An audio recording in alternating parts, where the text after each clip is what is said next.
G'day everyone, welcome to the Menix Games live stream number 28. I'm the host, CS Cooper. We've got Goji, we've got Monkey, we've got Critic and Aquitus joining us today.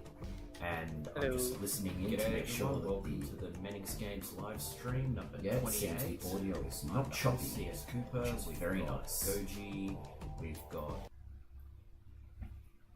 So, the audio seems going really, really nicely on my end, which makes me happy. And today we're going to be talking about starting to learn learning game dev in an AI world. What makes romance a good story, and what's the problems with Crimson Desert? So, I think I'll just start us off.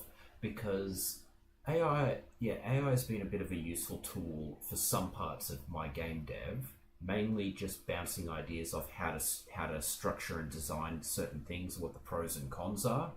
But you could not possibly pay me to use it to develop code, because the code it produces is shit. Thoughts? That bad, huh? Personally, I find it's the code that produces to be absolute garbage. I agree with you for now. Echo somewhere. Yeah? Where's the echo? Oh, sorry, was there? Yeah. I don't I haven't know. heard I an think echo. it might be one of. I'm not sure if it's yours. It might be one of the other people as well. Okay. So, what do you think? You think that code that AI produces is going to improve, do you? I believe that the responses will improve to some extent. It's never going to be perfect, but it's one of those things. It's the worst it has ever been, whatever that saying is. So it's a thing that's continually improving, and I think that there is something of an art. It's a combination of a science and an art form for programming, and so it's always there's novel solutions that will always have to address the novel technologies out there. So it's to some extent there will always be this lag that I think the AI suffers from that can't necessarily, well, at least I don't see it necessarily being replaced by AI. So I do see an emerging partnership, and hopefully, unlike the Unreal Engine and DSS, what is it, DL? The frame generation.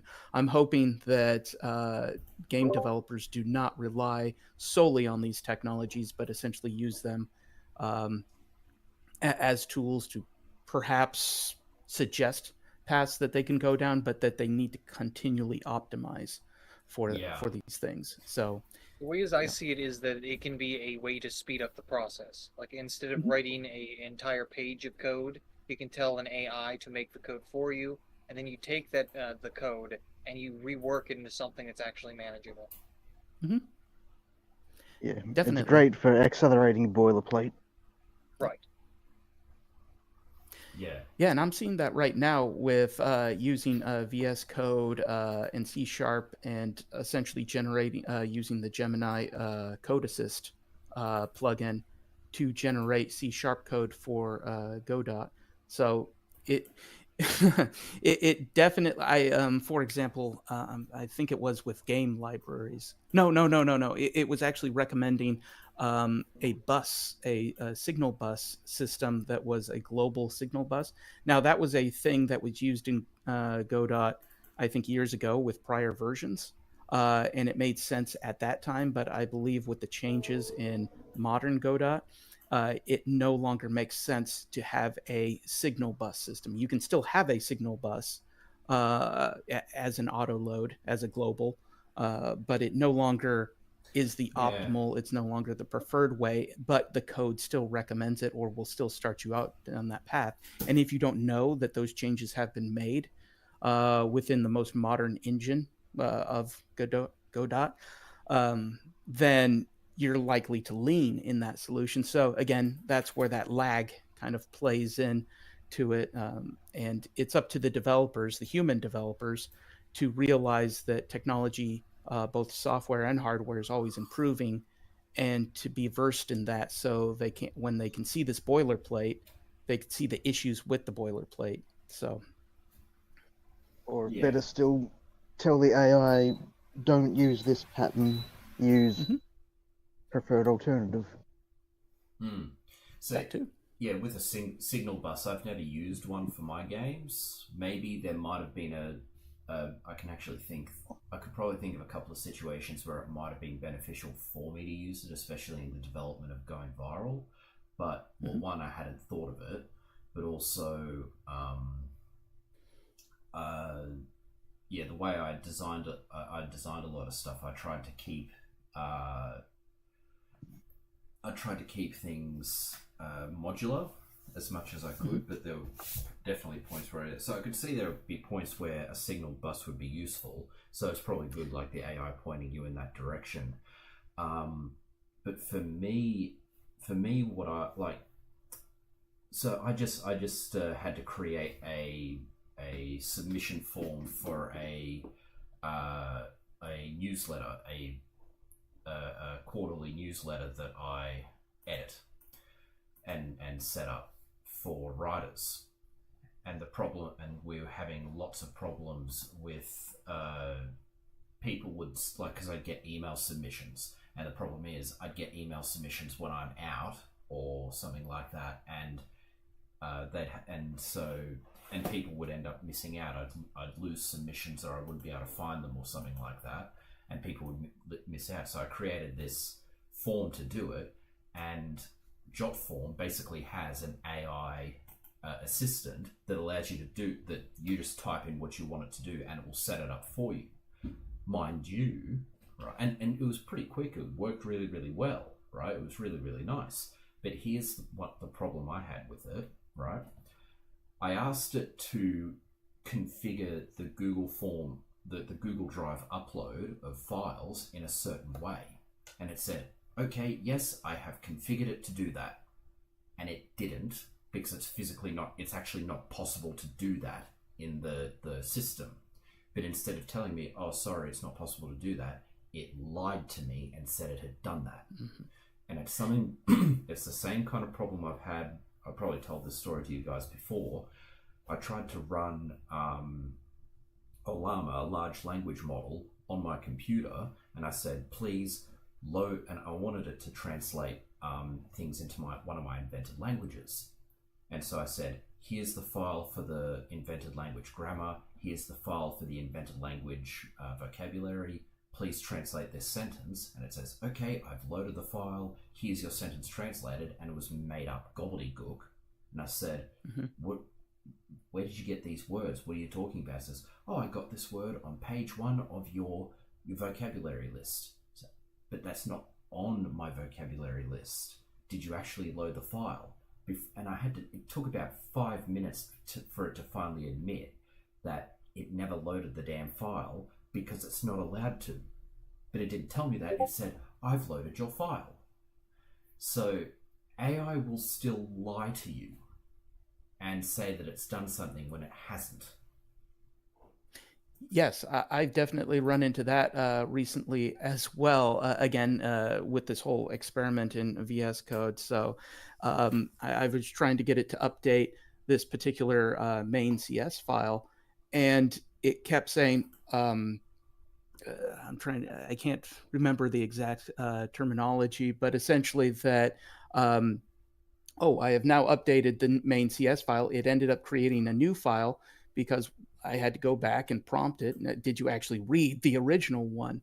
And it's like, oh, I can't access that file, but here's the new file. And then it goes off its on its merry way to go and create this completely secondary file that also had erroneous code in it.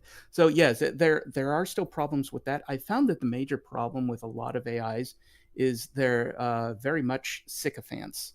They very much want to, or aim to, kind of please you to the detriment of actually giving you negative responses, or alerting you to the negative aspects or their Yeah, limitations. I think So yeah, I think you need to actually tell it, be mean.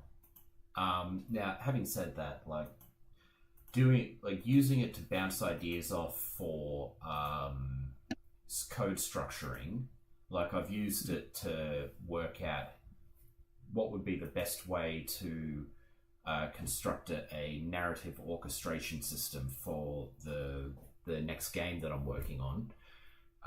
That one, like, so what I mean is, like, you're in an RPG, you go up to an NPC, you hit interact, and it'll play, like, the RPG, the NPC will say something, you say back, and then you make choices, you pick choices, things like that, right?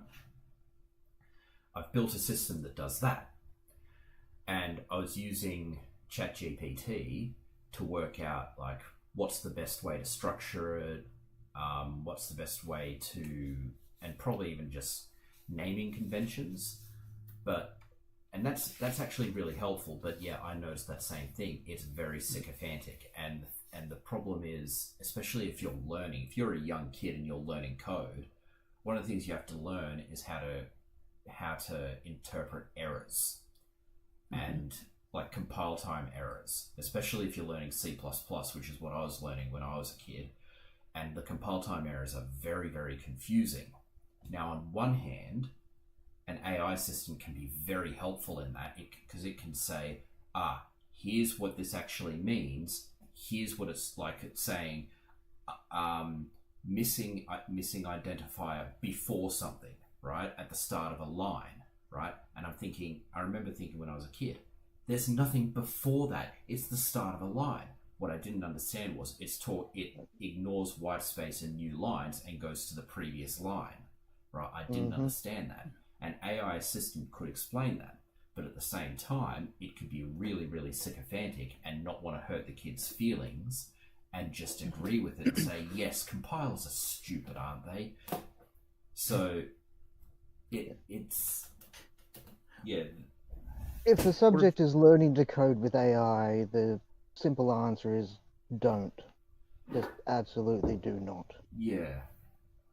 Because it's going to teach you a whole bunch of bad habits, and you're going to end up as capable as most of the coders I've ever met who have come out of university. Yeah,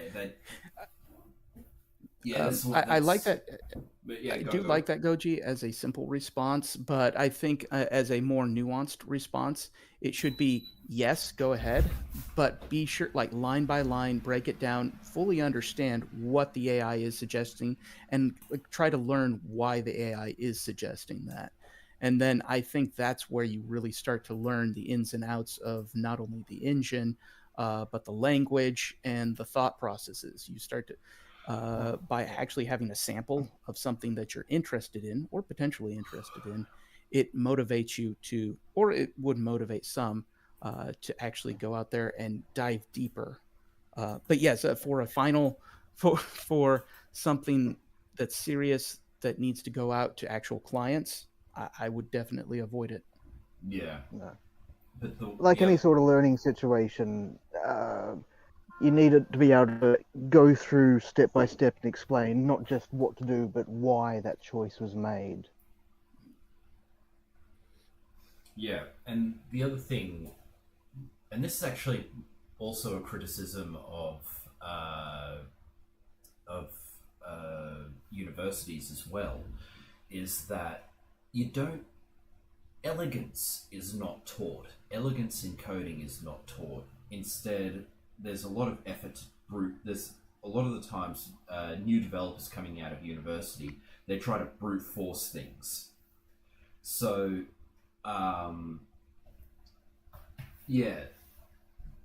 so a couple of years ago, I've actually got a textbook. I'm looking at it right now. A textbook on how to build your own game scripting engine, and it actually taught me a great deal about compiler theory and computer architecture, which is why I did so well in that subject at university. But it teaches a lot about how assembly languages work, but specifically also how to build a parser and an interpreter for those languages. And it goes, the first half of the chapter, it describes a brute force approach to running a parser. And then it says in the next part of the chapter, it says, here's a much more elegant solution, and it re-implements the parser as a state machine. And because of that, the parser is much more compact, it's much more, the code is much more readable, it's much nicer to look at, it's much nicer to code in. When you're aiming for something that is elegant and that it actually looks a hell of a lot nicer. And that's the problem with AI generated code, is it always brute forces it. Now you could say, don't do that, don't implement it in this way, implement it in this way with this approach. But the problem there is you need to actually know the approach yourself. You need to understand the approach, and you need to know why you're doing that approach, which means you have to have actually coded something like that yourself already. Mm-hmm. And so, and it's going to ultimately be the same problem with essay writing, is how do you get kids to learn essay writing and not be lazy gits? Yeah.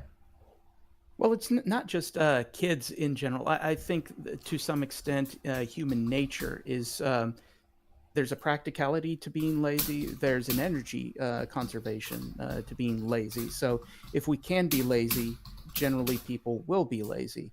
Now, there's a whole understanding there that by being lazy, sometimes we can shoot ourselves in the foot. We can hamper ourselves by taking half steps or short measures. So and that's where it's important to have mentors, and it's important to have people with experience raising the next generation, whether it's writers, whether it's programmers, it doesn't matter. Having those individuals that convey that it's important to put in the time, it's important to put in the work, so you understand this, not because it's important that you memorize each variable, but so that you better understand why those variables are there and how that's going to ultimately lead you to the success that you're looking for. So. Yeah. No, so one of the things because I keep thinking about Star Trek Voyager, certain scenes in that where you're sitting there, Janeway's sitting there once in one episode, she's sitting there and she's looking at her computer and she's saying, identify the source of the EM transmissions at this time index. And the computer says, this is what it's from. This is what it's from. And she says, okay, run it. Well, I think what it was called.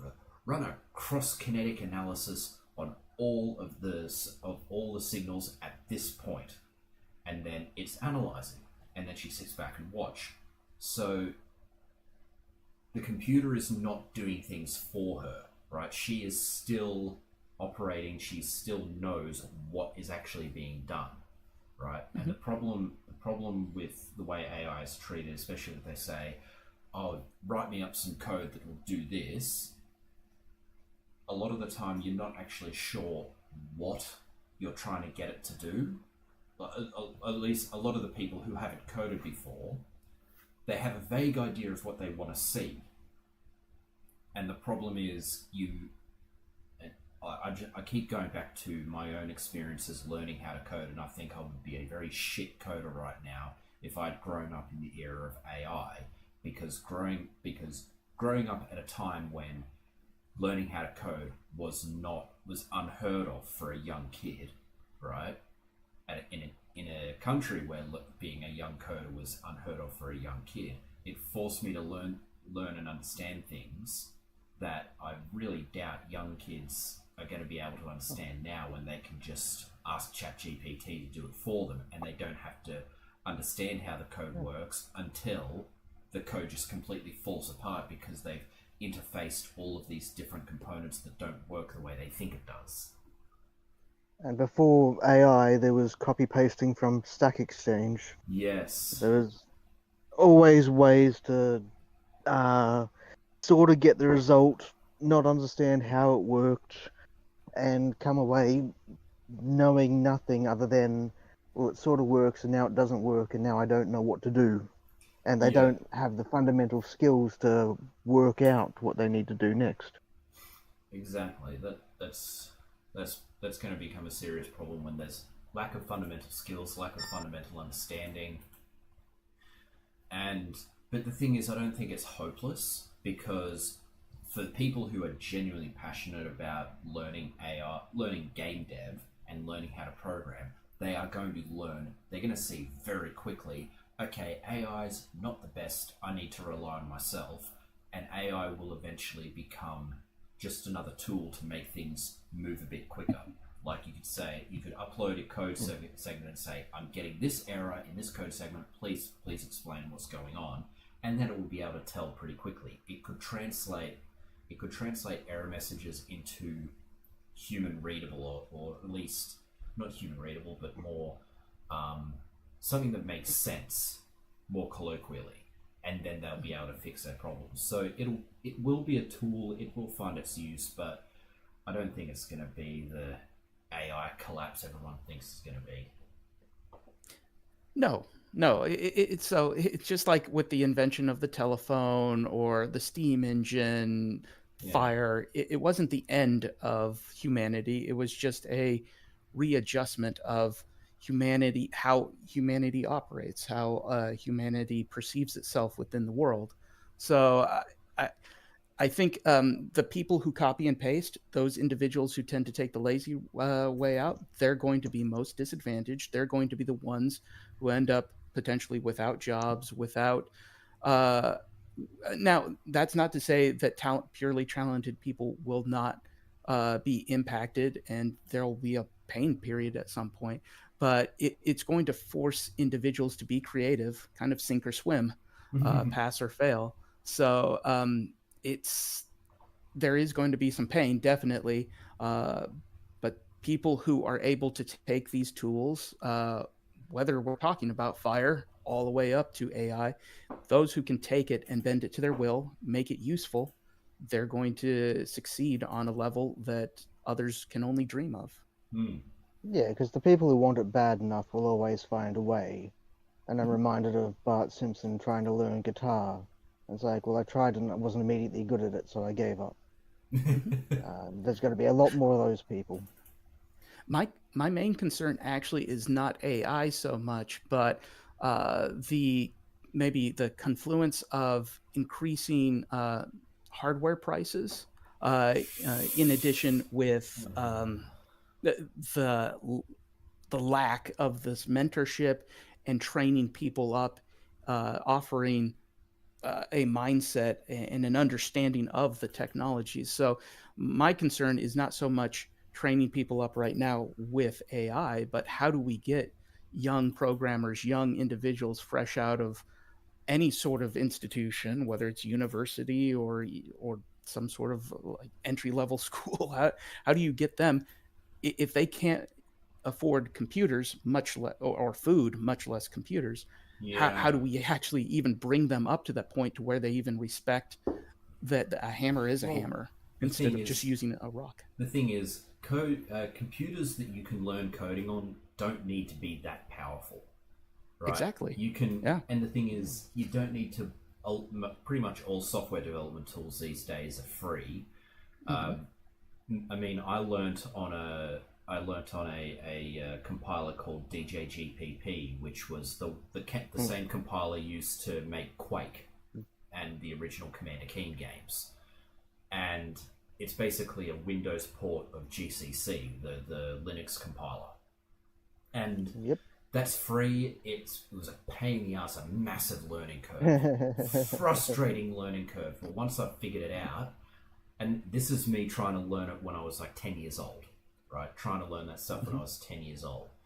The thing, it's back just... when you accessed an index of an array that is outside of bounds, and your computer just rebooted. Segfault, yeah. Epic segfault. But, I think that... So it is... You don't need a top-end computer. There's plenty of second-hand computers. I don't think that'll be... I don't think that'll Well, be the problem. it's conveying the message that there is that technology. I think that you have someone who's new. It's every Goji. I think you say that it's every. It's what is that? Everyone's Always first someone's day, first or day. it's always someone's first day. So there's people who don't understand the basics of, maybe they've grown up in a household that they are struggling paycheck to paycheck, and they don't understand that a low end computer or device can be used to actually start learning Yeah. about technology. Yeah. So the great thing kind of with Windows, Microsoft, and Windows 11 is that with the TPM requirement and essentially knocking all these very nice computers off of the useful market, at least in the Windows realm, is that opens up all that technology that is now in donation centers, various places. So people can actually still pick up relatively powerful equipment, get Linux on it, Yep. and actually get started. Actually, And yeah, Linux is going to become much more popular in the next couple of years. thanks to Microsoft, funny enough. Yeah. But then AI. So recently, I was trying to get this VM to clone successfully, and I was having all these issues. I was able to put the error codes into AI, and what Yep. would have been like a half an hour of troubleshooting was solved in a second. It was just a permissions issue that I just had to adjust in the terminal, and the AI gave me the permission, the terminal line to put in, and it fixed it. So that's another aspect of AI. As you were mentioning with code, you can put in error codes, and it'll Yeah. give you something in words that we can understand as humans. So same thing with Linux. So in a way, I think AI will will make the year of the Linux even more achievable. Oh, yeah. Oh. Well, any last thoughts on that topic before we move on? How long do you think it will take for the transition? Sorry, it's just going all the way back to the topic of people who over rely on the AI versus people who use it as it's intended, as a tool. I think it's going to We are gonna have a whole swath of people who vibe code. I just wonder how long that is going to be before companies begrudgingly, kicking and screaming, understand that, okay, we can't hire these people because we need someone who actually knows what they're doing. I think it'll happen much faster than people think. I think, especially in this economy where you can't really afford to have a bad year, it's going to happen very quickly, I think. And my counterpoint is it's never going to end because there's always going to be new people making the old mistakes all over again because they don't learn. Right, yeah. Well, my middle ground answer is it will take a generation essentially for the old management to age out. So you can get the newer generation in that hopefully understands the technology a bit more.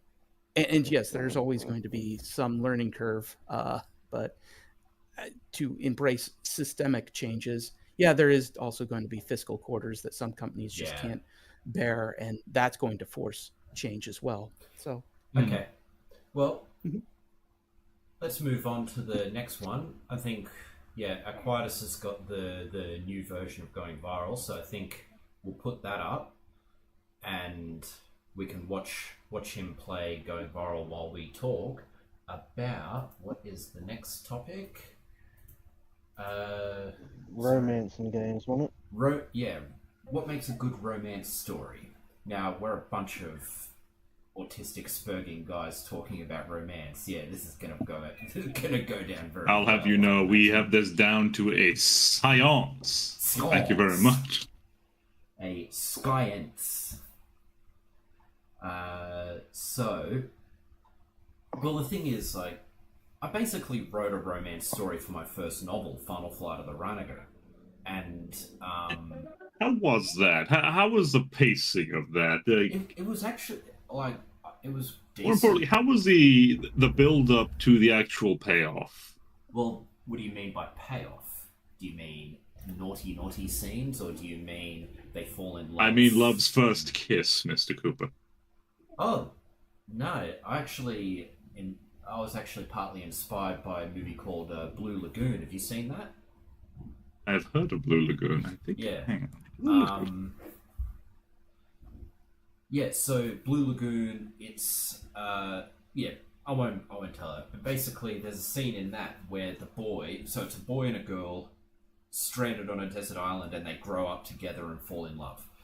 And their first kiss was actually very early on, like after the time skip. They land on the island when they're like little kids, when they're like 8 or 9, and then there's a time skip when they've grown up and now they're in their teens.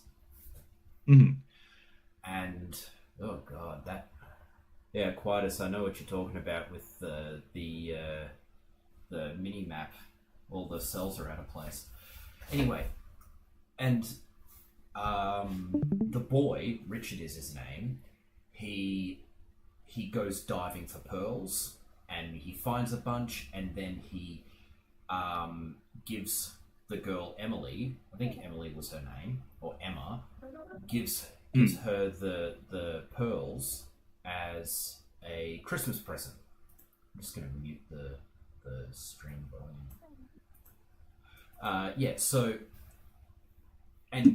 So she's got the pearls, and she's like, "Oh, you got me these pearls as a Christmas present," and very quickly gives him a kiss. Yeah, that's very sweet. That's very nice. Sweet, very it's nice. Showing something everyone can practically relate to. Yeah, and I basically did the same thing in Final Flight of the Ranaga, where my female protagonist, she's living with this family on an alien planet. She's learnt the language. She's got to know people. She's got to know the eldest son of the family, and become a big sister to the younger daughter, right? And the eldest son wants to get her a present, gets her a little pendant to say, "I hope you remember me by this," and she does the same thing. "Thank you very much," and gives him a little kiss. And of course there's some awkwardness, because it's like, oh, cross culture, is this something that's proper? But by the end of it, like, yeah, it doesn't, I didn't need to put in any smut or any shit like that. It wasn't necessary to do any of that. So I guess what makes a good romance story for me is if it just feels genuine, and that sort of thing does. It doesn't need to be like dramatic or over the top or anything like that. It just needs to feel like it's genuine. And it's something that you can look at and just think, okay, this feels natural. This doesn't feel contrived or forced or just inappropriate in any way. Yeah. Especially like the knee.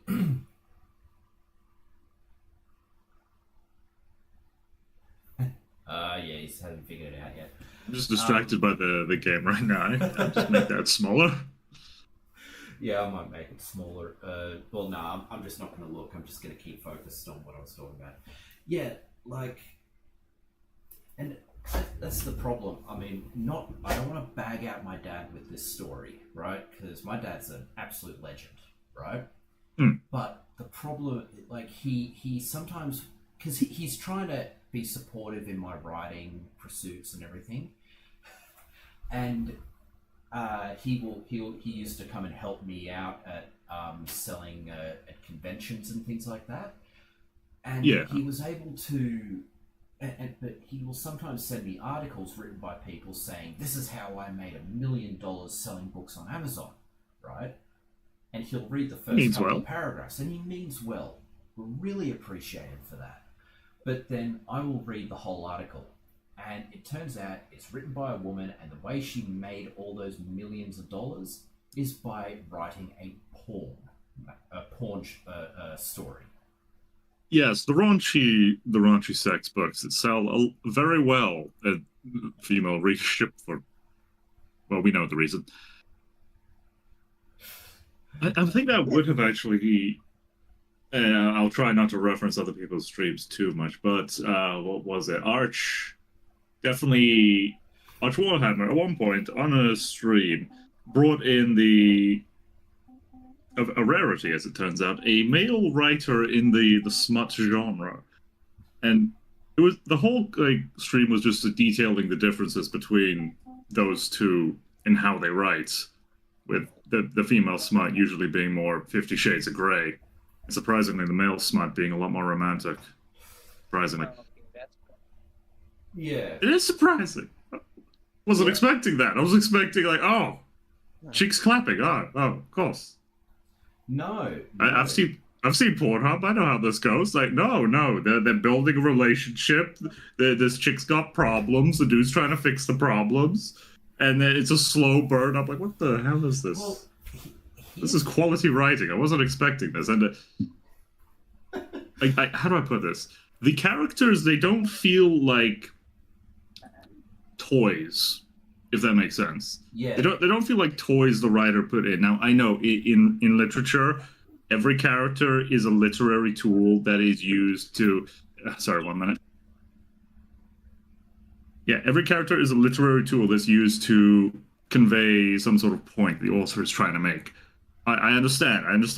It's just that when properly written, they resemble actual people that have their own motivations, and they react in the way that this person would react, not in the way. Look, I don't know if you've ever read Morning Glory Milking Farm, but the bit where the Minotaur is explaining that no, you are a good feminist for doing all of this Yeah, debauchery. It sounds to me like it's more about like in that sort of like say I have not read it, I don't want to read it, I'd sooner shoot myself. God. This is why we have people read it for us, so we don't have to. Yeah, but like saying, oh yeah, you're a good feminist, all that. That's like because one of the things, yeah, we're gonna say, oh, you're so sexist, bunch of guys talking about women. What a lot of women are after is validation. Yeah, I've noticed that. And so what they have these thoughts, they have these fantasies, and they basically want to be told, you're not the only one. You're not the only one, and it's perfectly normal, right? But here's the issue there. Why do they have these fantasies? And a lot of the theory, like I remember Jordan Peterson in one of his lectures saying that, wondering if there's a desire for this kind of thing amongst women because they've chased things like chivalry and assertive masculinity and that kind of stuff. They've chased it out of the West, but they're hankering for it. And I often use the term, I use the phrase, the analogy, you're in a desert, right? You're in a desert and you're dying of thirst because you need water. Now, too much water can kill you, bad water can kill you, or at least hurt you, but you still need water, right? And you see on the horizon, you see an oasis, so you run, and you drink, right? And one of two things can happen. One of four things can happen. One, you've found good water, you drink, and you survive, right? Second scenario, you find good water, but you drink so fast that you drown. Or three, you found a toxic bog and you die of poison. Or the fourth scenario is it was a mirage and you drank sand. Yeah. Quietus, pay attention to actually what each switch is doing. No, this is perfect playtesting for the game. Perfect. You need to understand what the average Joe is like. No. But yeah, I get your point. In the case of hell, not even that, not even just chivalry, in the case of just romance being neutered, you end up with cases like the Morning Glory series, where people don't talk like this. People don't talk like this at all, and it has bled over into AAA gaming, and I've seen the worst example of this in Dragon Age Veilguard. I don't know if you guys want to see it's like the payoff scene for the dwarf chick, and I gotta be real with you.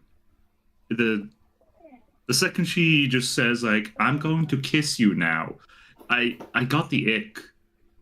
I just got the ick, man. I didn't know it was possible, but any and all romantic attraction, because she's not a bad looking character. I just at that point was like, no. Bless you. That's you. Cheers. Sorry about that. I think that because of the whole push for, well, feminism essentially, and the death of chivalry, the romance has also taken a massive hit to the point where people don't know how to do it really. Yeah.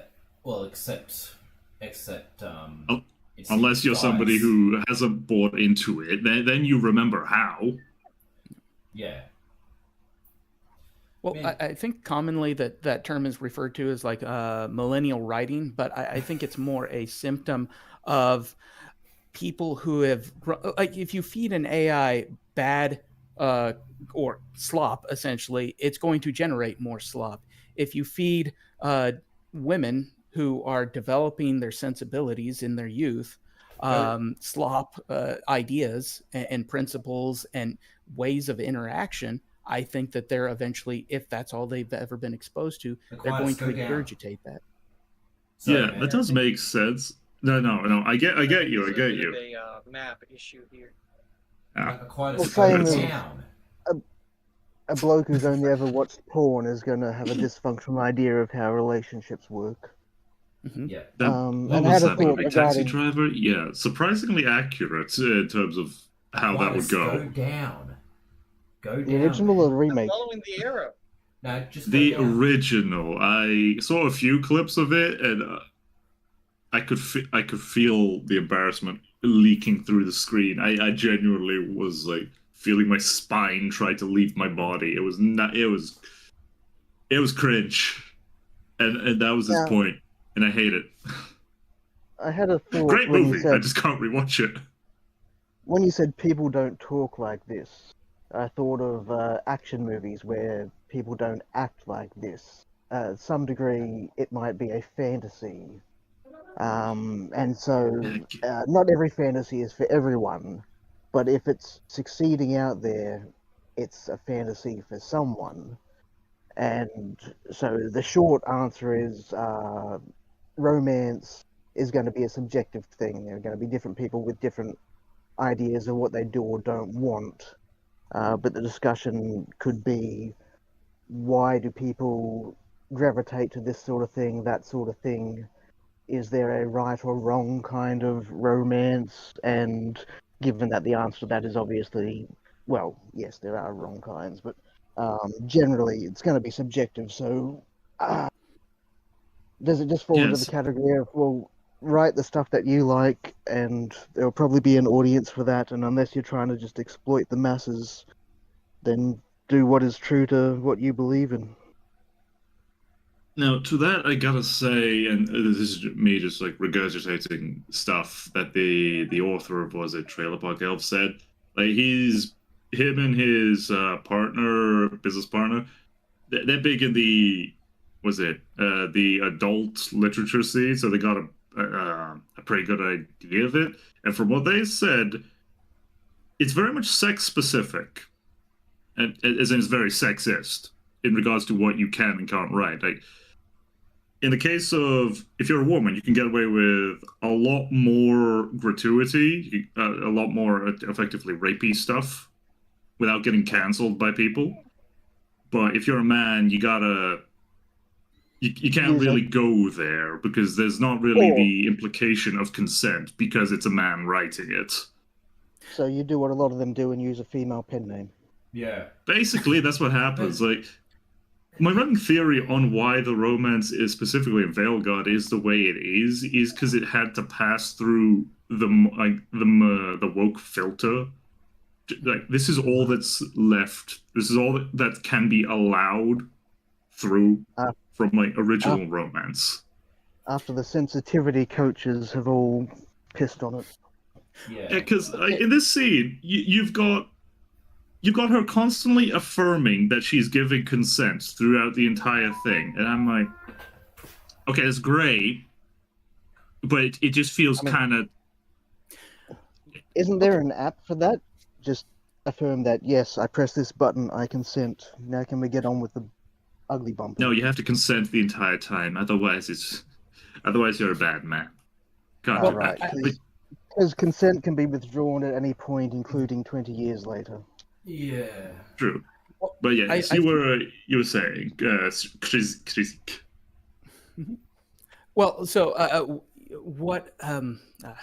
Temporarily lost the thought, but it's clarifications. I think we're going to need to clarify what is good or what it means to be good, because good for a corporate board meeting, good in terms of the Karen bureaucracy.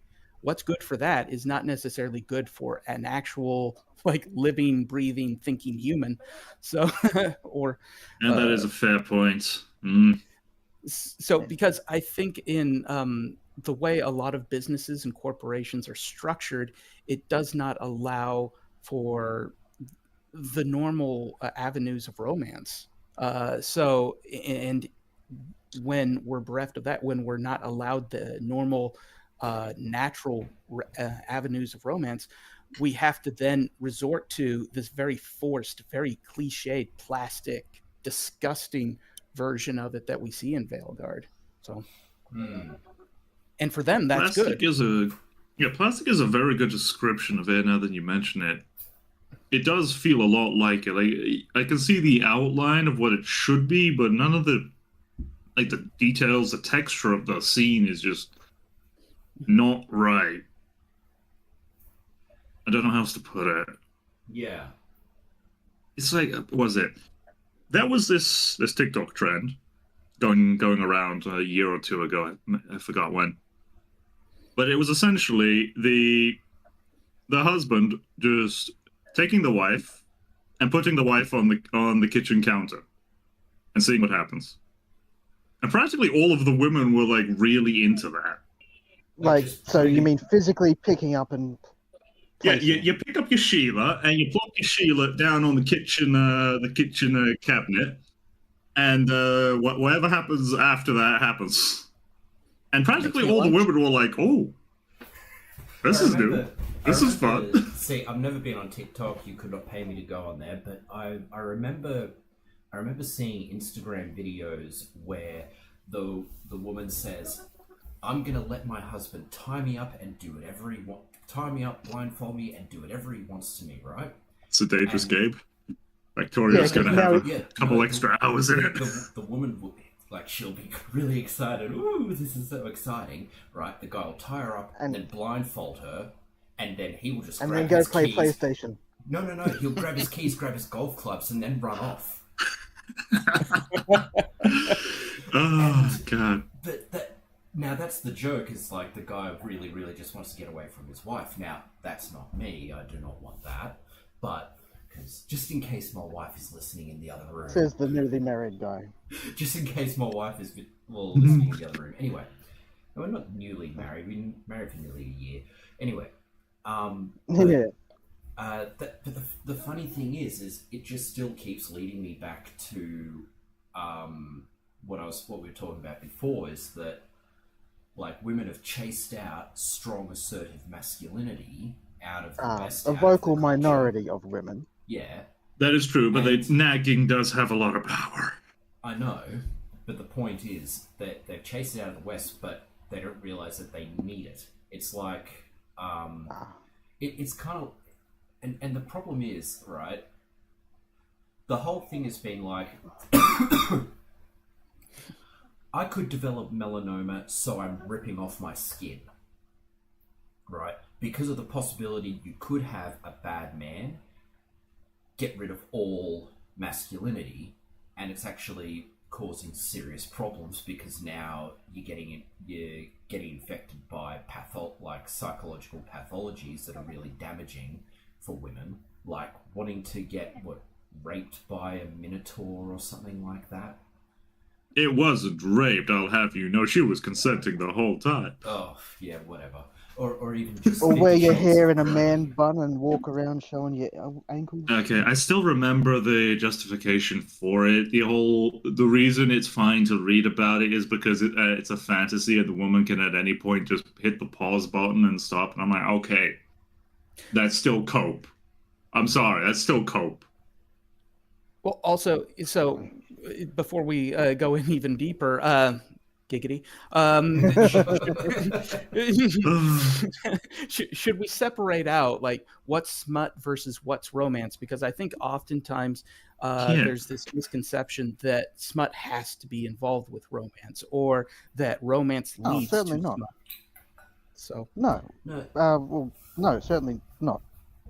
You last can have night, smut without romance. You can have romance without smut. last night, no, night before, was it night before? The other night, right? Oh dear. My wife and I were watching. We were on Netflix. We were trying to look for something to watch, and we found this movie back from 2009. It had Reese Witherspoon, and I think it was Reese Witherspoon and Mark Ruffalo. And I'm like, God, that's a young Hulk, right? And That's it. this guy, but it was basically this guy moves into an apartment, and it seems to be haunted by the ghost of its former tenant, and played by Reese Witherspoon. And it turns out she's not a ghost, rather she's in a coma and sort of astral projecting out into the world looking for help. And I see. only he can see her. And it's actually it's a really nice wholesome story. It's not degenerate or anything. There's no sex scenes or anything in it at all, so you don't need anything like that, right? It's actually a really decent story. It's really nice. It's cliched, sure, absolutely, but it's still a fun watch, right? You So- say cliche, other people will say archetypical. Well, that's the point. Yeah, you say cliche. Oh, it's so cliche, but it's cliched because It it's works. used a lot. The themes. It's are an used a lot. archetype. It's a trope. Yeah, why are they used a lot? Because people respond to it really well. And I think there's also this idea that, oh, cliche, it's so tired and useless, at least amongst female authors. They'll say, oh, it's so tired, it's so overused, you need to be avant-garde, right? And that's why they're doing a lot of this smut and stuff, is to be avant-garde, to be edgy, when no, you could just Okay. no, you like, on the other hand, like we were talking about earlier, these male writers, they just use the cliche stuff and they write really good stuff because the cliches work. Yeah. Like if you females can weren't see, writing. yeah, sorry, go I was ahead. gonna say, like females weren't writing smut back in the 1800s, early 1900s. Yeah, Beauty and the Beast was written by a woman. That's why I want Somehow I'm not surprised. That's why I want to throttle it. Well, don't want to throttle the crap out of her. But Emma Watson, when she was doing Beauty and the Beast, and she was carrying on that this is set in a time when women weren't allowed to learn how to read and write, and I'm like, you're acting in a movie based on a book written by a woman, you fucking idiot. Listen, it was set in France before the revolution. There's a few bigger problems you need to worry But about. You want to know the other thing about that, though, is that, you know, the italic font, like the italic typeface? Yes. That was invented not long after the invention of the printing press in order to fit more text on a page so that you could sell smaller, lighter books that you would sell to women so they could take them to the park and read them. The italic font was written for women. It was invented for women. It looked nice, and women wanted to buy books written with it, right? It was invented to market to women. So this idea that women women haven't been able to dictate markets or at least literature or anything like that, complete bullshit. So what you're NPC saying is feminist that's when you're saying society started to go downhill. No, That's what I'm gathering. no. Yes, when women started reading, Yeah. started oh god, I say that, but then again, like, so I'm a simp for Nikkei. I will always be, and it is literally just because, as you say, it's got nothing but stereotypical storylines in it. Like, one of the characters is a streamer, and her like bond story, her affection story, is you helping her deal with a stalker fan. Because in this universe, despite the waifus being killing machines, they can't actually hurt people. Long story. And yeah, it's a simple story. It's like you come in, you chase off the creep, and you save the day. Yep. It's a nice, simple story. It tugs at your heartstrings just a bit. It's great. There's plenty of them like it. And there's even ones Yeah, which are there's a- completely asexual. I mean, the story is like totally platonic and everything. So with some of them, like what was it? There is one who basically has amnesia and she can't remember anything that happens tomorrow. She'll forget everything that happened today when it's tomorrow. Her mind resets each time. Oh, 51st And there's a Dates. whole Yeah. something like that. And yeah, like there's a Christmas event where literally the magic of Christmas, she gets to remember that Christmas Eve, and it's that one Christmas Eve she spends with her real mother, and it's adorable. Okay. And I'm here for it. Like, Annie, my daughter, here, have some more sweets. This is, but yeah, that's what I. That's a good example of just why the stereotypical stories do work very well. Yeah. Like they're tried, they're tested, they are predictable, sure, but you can look at a character, you can see, and if you're smart and paying attention, you can see, okay, this is kind of how their story is going to go. And part And- of yeah. Yeah, and when it like follows that path, yeah, you feel like even though you can see it coming, it's still satisfying. Yeah. Like There's a The boss is Oh stuck shit. Still buggy. might be, but hell, One even of the- even in stories that are tragic in that game, there's a point where one of the characters is in the mentality of a teenager. This is before she has like some psychological breakdowns that force her to mentally mature, and what was it physically at that point? It's like years past. Long story, but yeah. When she is a teenager, she acts exactly like a teenager does, and I bring this up because there is one scene where a teenager would like burst out in rage and completely like alienate somebody, and she does, and I saw it coming a mile away, and it just leading up to it was just an intense feeling of dread, and that was some great writing there. oh, that's the Hitchcockian bomb under the table. If the Basically, audience like can see I it coming, can, yeah. Like, oh, please don't say it. Don't say it. I know you're gonna say it. She said it. Yeah. Bother.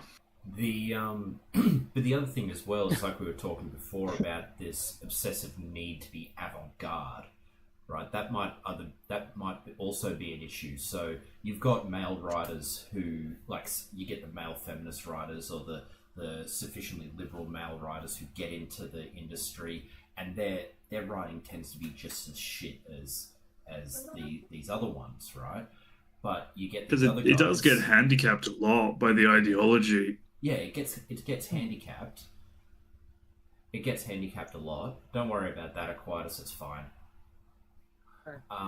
It gets handicapped a lot, but what I'm trying to say is this: like the need to be avant-garde, the need to make the new thing rather than just doing tried and true methods. That's part of the problem, I would say, as well, which is making a lot of romance writing really, really crap, is that need to make everything new. And it's like, no, you don't need to do new. You can just rehash old ideas. They're fine. Old ideas are perfectly fine. And On that plenty of topic, schools of. Yeah. Yeah. Go ahead. Oh yeah, sure. So on that topic, do you think relatability to the story that's being told might help the reader enjoy it more? yeah. It can help, but Yeah. it's not necessary. Yeah, A I good get what you story mean. will hit. A good story will hit regardless of who's consuming it. Mm. Yeah. Yes, and oftentimes I worry that in the search to make something more relatable, a story is dumbed down. It's essentially focus grouped into a bad story. It's turned into a Yeah. bad story in search of trying to make it relatable. And it's Yeah. like maybe if you keep it honest, it will stay relatable. Yeah. Because I do worry that maybe this might be a case of the Hollywood bubble effect, because everybody in the industry is basically just in their own bubble, their own like leftist bubble. this is all they see, and this is their only view on romance because everything else has been selected out of their lives in total. Yeah, Yeah. no reason to suspect otherwise. Anyway, That would make sense. how about we move on to our last topic? Unless there's anything else, you guys, any last thoughts, or how about we move on to the final topic? I'll just say, when it comes to romance in games and other tropes, power fantasies, revenge dramas, all of that, there's a reason Yakuza is my favorite series, because it does them all very, very well, Oh, in well, my opinion. But different audiences like different things. But maybe we could do a review of that on the channel, because I've been trying to think of like what content we could do, and I've never played Yakuza, and you have, so maybe we could do a review of it. But oof. just to close this out, right? I showed this off last week. This is some artwork that I had done with ChatGPT for the upcoming game. And as I'm looking at this, I thought to myself, well, initially my story idea was this was going to be the little sister, big sister, and big sister's boyfriend, right? And I see. the objective of Sorry, this... where I'm where sorry. are you showing this? Sorry. My bad. Uh, Let me share my Who is the screen new real quick. Onich? Who's the new Onichan, Big Sis? What would it be? Onessa? Onessa. So yeah. I'm just sharing real quick. So, you can see on Discord. You should be able to see on Discord. So, little sister, and big sister's boyfriend. That was the original story plan. But now that I'm looking at it, I thought to myself, this actually is a really, really nice scene. I thought to myself, daughter, mother, father. Because I don't think that's actually been done in an RPG before. Because the story That's is not what I can looking at it. They seem too young to be parents. what I'm seeing is the little girl is cursed, and the objective of the story is these two, they're going out on a journey all around the world to find a cure for that curse. That's the story premise. And I think, Nice and simple. It'll work. It gives them a nice reason to go exploring everywhere. yep. So I'm thinking to do that. Anyway, and that's probably a side that's never been done in video games, is a family going out, because they're all disparate misfit strangers who end up together and going out on a journey. Whereas this, they're never all make the really mistake of tight. saying this hasn't been done, because everything's probably been ha- done. It probably has. There's been, just so but- much out there that you've Yeah. never come across it. but it's probably not been very popular, or hasn't been popularized. But anyway, I mean, Yakuza has Haruka and Kiryu as a father figure / adopted daughter dynamic, which goes on through most of the series. The mother is no longer around from early in the game. Spoilers for 30-year-old. Sorry. What, a Japanese yeah, so- story starts with tragedy? I've never seen this before in my life. well, Can't have a hook like that early. No, that's cheating. It is a pretty Okay. good Oh, hook. no, so- This will not focus test well. The audience is going to go, "Oh, that makes me feel unhappy." yeah, Uh, that's the idea. Okay, so let's move on to our final topic, which is Crimson Desert. Now, I know nothing about this, so please enlighten me. Please guide It is a me. game All that I know- champions gender equality. Okay. All I know is what Yahtzee had to say about it. Okay. Yeah, I haven't seen the aspect of promoting gender equality, but Yeah, that's so- definitely never been done before. Actually, it's very hard to find a game that does. Usually you're posted as a bad guy. And God help me, Fallout 3, with its goddamn camp of invincible children. We're not going down that rabbit hole. No, moving on. So yes, Crimson Desert. is a game that I regrettably know very little about. Apart from it looks very nice, and the combat seems kind of fun. Okay, let me see. So we have as a third subject a game no one has played or knows much at all about. I Who would say suggested no. this?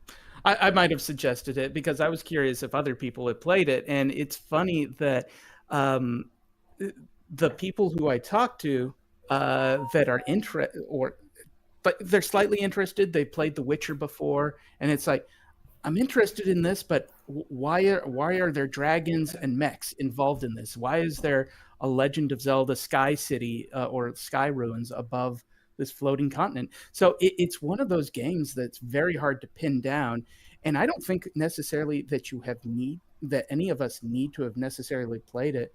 It would help for the purposes of the stream to probably bring up some images. You could probably just do a Google image search or something like that. I've got the website up right here. It sounds like kitchen sink fantasy. Exactly. So it looks like someone approached, which isn't necessarily a bad thing.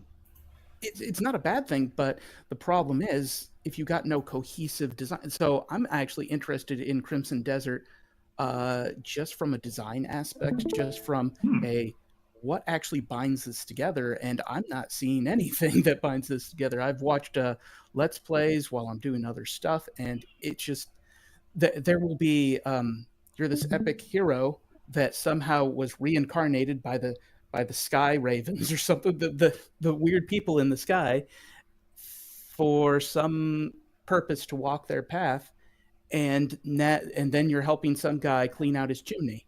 It's wait, what?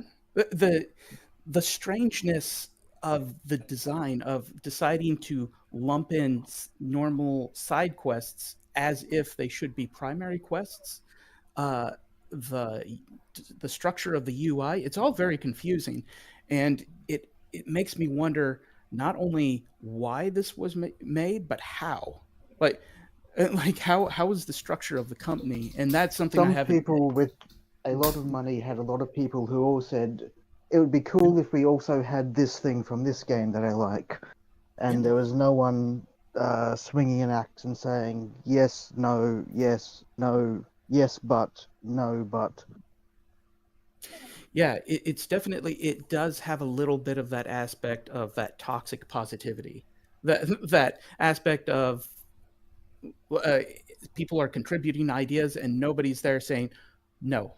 And sometimes you need to have that. I believe there's a lack of Tyrannosauruses to eat the children. This is what I'm talking about for the invincible cells I sometimes come across. It's either this one. I need to call this thing over here. Okay. There we go. I'm gonna stop streaming because it's screwing up the feed for the live stream. But yeah, it looks like a very complicated game. It looks like a very kitchen sink game. But one of the other things is this art style just does not. I don't connect. I've never connected with this kind of art style. Like I'm looking at it, I'm thinking, yeah, I don't really want to play this game. Well, it might to cut you off, really nice. That's going to be a subjective thing. But it's like for me, it's voxel art. Not Minecraft, but actual sandpaper on my eyes to look at it. Voxel art. It's okay, we got some more mechanics from Breath of the Wild. Was this game? Who made this game, and were they Japanese or Korean company? Yeah, because I'm getting the feeling. You mentioned the quest. Korean. Okay, Korean. So that might be it. So I should explain myself. So the East Asian games tend to have this odd habit of just having mundane things happen even while the plot is fairly intense and the plot demands a lot more of you than you're giving because you're busy doing side quests while the world is ending or whatever. they do have a habit of doing that. It's a problem I've seen in some D&D campaigns where the world is ending. What are we doing wasting time helping out this woman clean her chimney? Yeah. And as you say, I'm looking at it and I'm seeing a lot of mechanics from other games. I'm seeing certain zones that yeah, it feels like when people were it feels kind of like when they were trying to make Cyberpunk Night City, and it kind of felt like each area was its own separate thing that just got stitched together.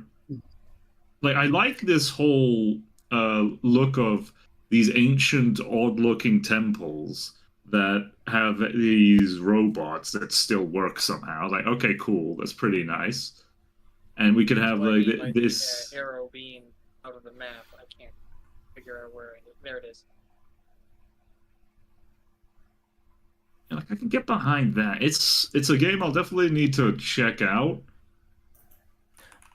But it does feel like something I don't know, not something I've played before. The Witcher is a pretty good example to bring up, as you did. Well, see, and then the problem with that is that people, when they see it and they see The Witcher, they're kind of expecting the Witcher. If you see vanilla ice cream, you're not expecting chocolate. So when people then start the game, from the reviews that I've seen, from all the feedback that I've been getting, is that people will play this. The control scheme is horrible, whether it's played on a keyboard or a controller. The whole kitchen sink has been thrown into this. And yes, to verify it, it was a Korean studio that developed this. And I have kind of seen this before where they will sometimes, their way of stitching together certain content can be kind of jagged, to put it mildly. So yeah, and I love the Koreans, but they do have a problem with that. I would say that actually no, maybe it is mostly, It looks pretty good, like, in isolation. It might be one of those games that is going to be too much of a time sink, but that's just a personal problem on me. But yeah, I think the estimated play hours are 100 roughly, so it will require a significant investment. But from some I people, love you Koreans, but I'm not doing that. Also, what are these race of not elves, not orcs? There's like this race of people. I don't know what they are. I'll put an image in the. there. Yeah, they've thrown everything in there, so it's kind of hard to tell. So. Like I'm comparing this to the closest thing I've got to this kind of game, which is ironically Monster Hunter World. But I went into that game not knowing a thing about Monster Hunter, so everything was new. I didn't know who those elves were. I didn't know who those little tiny people were. But Monster Hunter World still managed to feel coherent, even though you're literally going from different zone to different zone. But then again, the zones all kind of felt like just one big level you could mess around in. The only Monster Hunter I ever played was on PSP, but I assume the series has been around long enough that it's found its groove. So It has, yeah. And World was a pretty good, yeah, like it was a pretty good introduction into the series. But yeah, it's, as you say, this game has a lot of features. It's got a lot of stuff in it. It just might not be put together very well. Yeah, and also it might just be. Yeah. Go ahead. Remember if it was Shroud? There was some influencer that was basically saying that, or coming to the conclusion that on a fundamental design bedrock foundation, it's just this game cannot be repaired. And I found that very interesting because a control scheme can, if you allow rebinding of keys, there's games that have completely redone, I believe, their menu system when they've been found to be flawed. And so I found that very interesting, that it's not only on a UI design level that this individual was finding it flawed, but they were finding it flawed essentially on how just cohesive everything was fitting together. All the puzzle pieces were just not coming together and could not be reconfigured to come together. So, and again, that's I where remember. I think we need people who actually played it to actually maybe offer a bit more insight into that. I remember Croshaw saying the problem with the control scheme was because it tried to do so many things, and there's, at least on a controller, only so many buttons. It was everything was doing double, triple duty, and you couldn't get the thing that you wanted to happen in the heat of the moment. So the complexity of the mechanics made it's the not even controls. So I'll bring up an example that I know of from Crimson Desert. So there's a helmet that essentially allows the player to see "quote unquote" memories, and this helps in certain problem-solving puzzles when you approach something that looks interesting as a player. You put on the helmet, and you might see characters interacting and be able to hear their dialogue that are suggesting that, oh, there's treasure buried here, there's a door here. Well, and that's potentially a great thing. The problem is that you essentially have to go into your menu.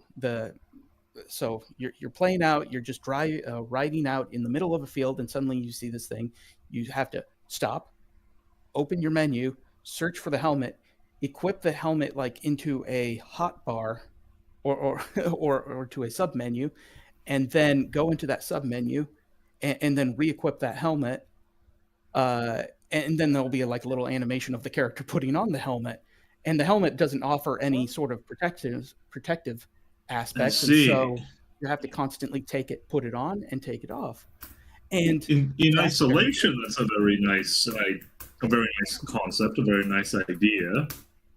However, in practice, I can already see how that's going to be an issue, depending on And how it's- much you Should have have been to do it. yeah, It should And have it's been like an emulate and a wheel option to activate. Well, hell, even Yeah, a contextual menu, like, oh, hey, you're near a menu, a memory. Do you want to use your memory vision? Yes, please. or perhaps I think I've seen in some games where you have certain actions, like you can, I think like D&D, for example, you can essentially take the action to scan the room for traps. So even if there was an option to just scan the area for memories, maybe make it less blunt than that, but essentially you quickly put on the helmet, take it off. You don't have to go into any menus. It's just that action of, I want to look for memories, or because in isolation, that could be interesting, and there could be a way to clean that up. But then there's also a lamp that also can reveal hidden secrets, and there's there for Asmongold, for example, he was playing, and his character, he had a pirate hat that revealed hidden treasure. Again, that's a very useful ability, but it does not have any protection. So every time he wanted to essentially fight a very tough boss or an individual, he would have to go into his menu, unequip the hat, put on some armored helmet, and it's skills like that. It's that whole design philosophy that I find horribly flawed.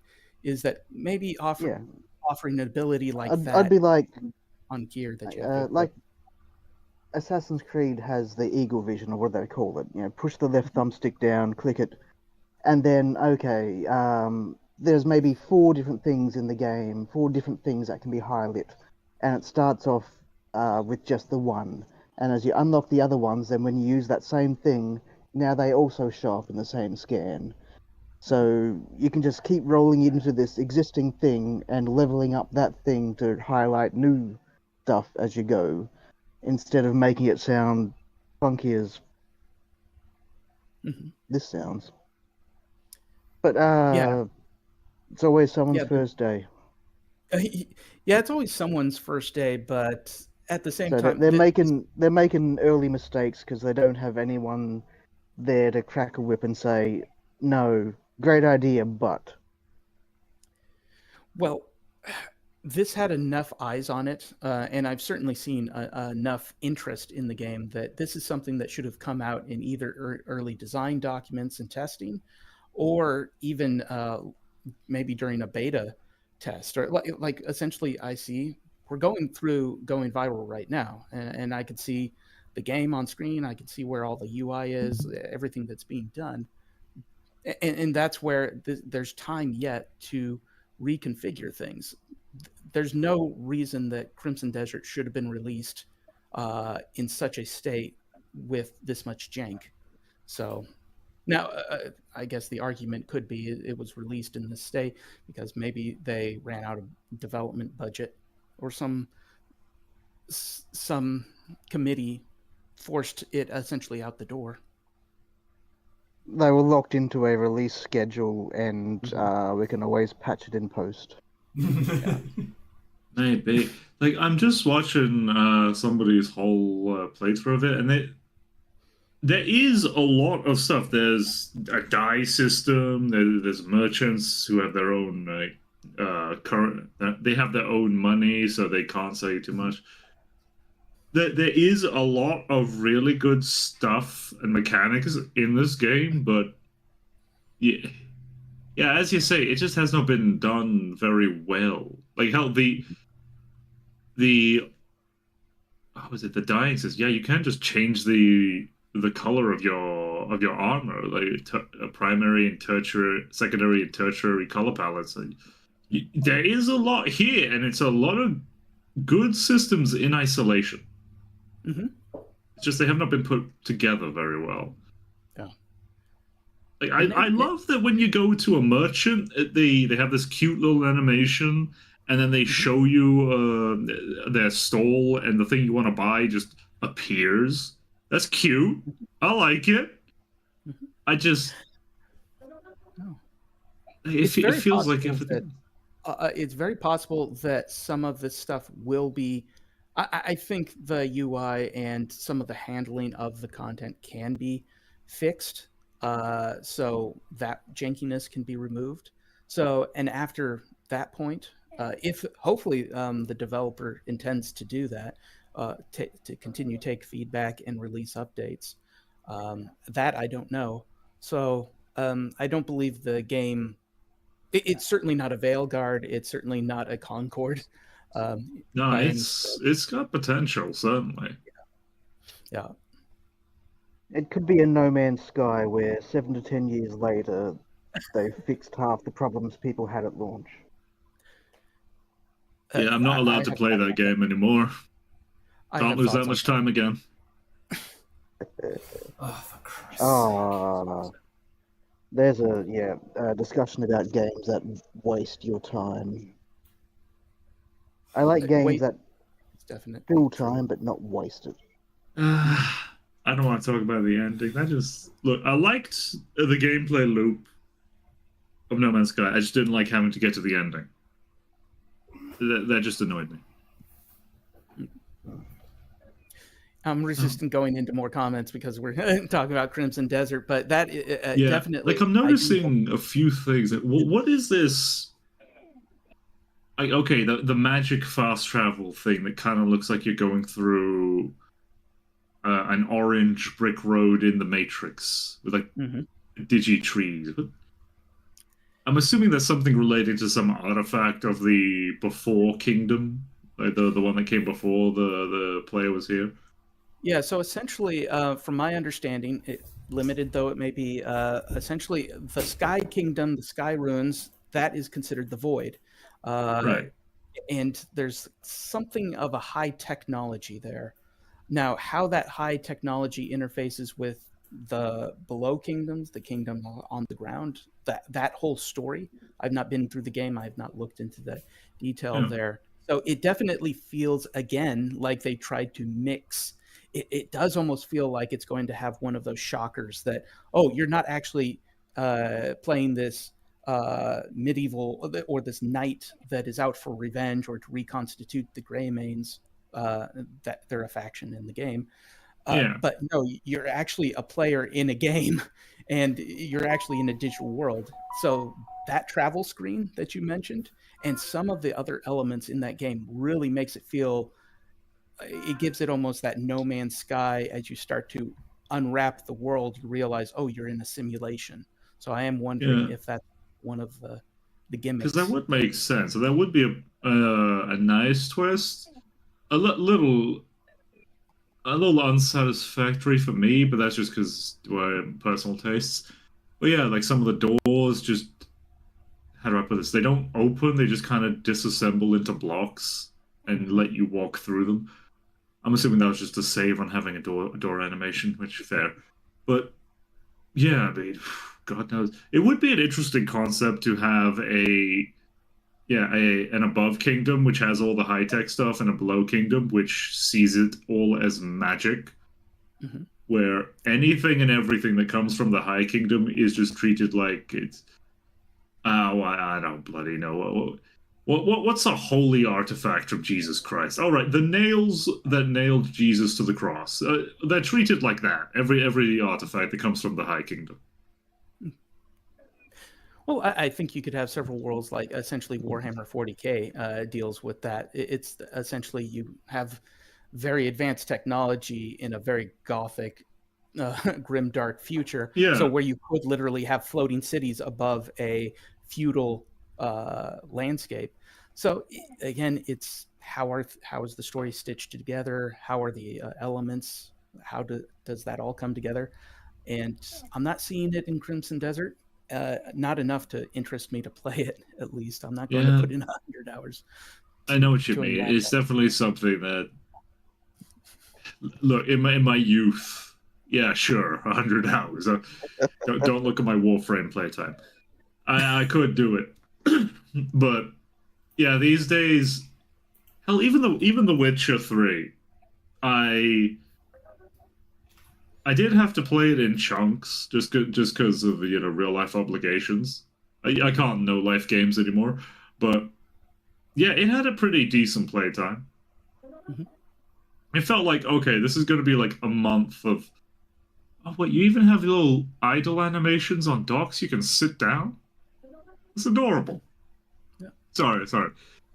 But yeah, playtime is a big issue. I guess it's a big thing in East Asia, where some games take forever to get through.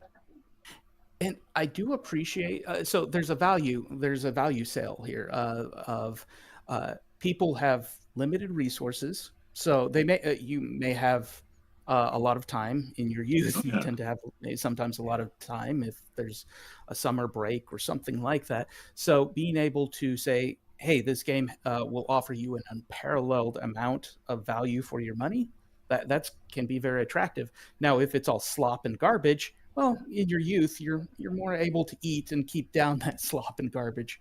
But Yeah. as we get older, our free time gets limited.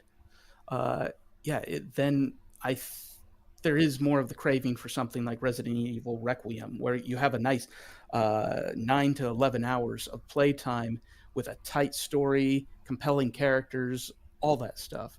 So I do find myself drawn more and more to those limited on rails, tight characters and storylines brought together in a compelling world. So Yeah, I guess it might just be because this is a separate issue, just in open world games, like in general, where you have a game that legitimately would have been perfectly fine as a linear experience, but because it was made into an open world game, everything just got moved further away. So everything just takes a little more time to do. You got to get over to flag B, C, and D in order to progress the story. A world that I found to be very compelling open world wise, and how I thought that the how it unveils, or kind of how it unwraps as you explore each new region, is Enshrouded. I don't know if you've played that. I don't know if anyone else has played Enshrouded. It's still in early access and it's still being developed, but I played it about maybe 9 months to 24, about 2 years ago, probably at this point. It was coming together really well, and it had a good pacing. So it kept you exploring. It kept you unlocking these towers for fast travel, which were kind of puzzles that you had to unlock in and of themselves. Compelling world. Yeah, that in my mind did open world right, in the sense of the pacing and providing reason for you to want to explore out to these new regions and see new biomes and unlock new puzzles. So, and it was all cohesive. It made sense. So whereas Crimson Desert, if you suddenly go into a new biome and you're dealing with mechs and you're flying on your dragon, it's like, well, okay. That's why it was. Twitch Oh, like okay. that? Sorry, what? The orbs, when you beat the level, they start twitching violently. Yeah, it's a bug that I need to fix. Oh God, like I'm just. Yeah, sorry. What were you saying just before the orb twitching? Because I'm seeing another mechanic they got here, which is a base conquering. Like you conquer bases in the Dynasty Warrior fashion, which is right. okay. Another Yeah, that's another. Yeah, It's another good thing. Yeah. It's pretty nice. Makes you, unlike in, I'm not gonna complain about other games. They just didn't have the tech at the time. But yeah, in this game, you have enough people on screen to make it feel like a Dynasty Warriors game. There's dudes everywhere. You're taking a fort. It's epic battles. Pretty good. Now, what was I thinking? Oh yeah, you mentioned the mech. Oh yeah, the mechs and the dragon. The mechs and the dragon. There is Ones are not dying. some reason, but yeah, for some reason, when a manga plot goes a bit too far, and then I'll use the case of this is isekai. I was reincarnated as a spider in a dungeon, and it starts off pretty nice. Like, okay, it's a cute little spider trying to make its way through the dungeon. All right, and it's got some RPG elements. That's fine. But then towards like the end of the show, it just goes into this is actually a game system, and we're gonna bring in some like modern day tanks and mechas. And if, as you say, it feels incoherent, and it feels like the author is just trying to throw stuff to try and make it work. Yeah, there's definitely, when you throw in an entire kitchen sink, everything into a game, Yeah, balancing, power creep, those become issues. And again, it's very difficult to fine tune those elements together. And oftentimes with development cycles the way they are, it's just not practical to fine tune those things. Yeah, like I'm noticing some of the combat right now. It's a boss fight with so apparently the forts, they have bosses, which is very cool. But the camera itself is kind of in a fixed position. It doesn't follow the target or the player. So like I can see how it would be a bit janky and confusing to, oh no, if he moves like right to the other side of the player, the camera follows him. Okay, cool. Well, now it's following. I can see why this would be a bit jank when you're trying to actually fight the guy. Yep.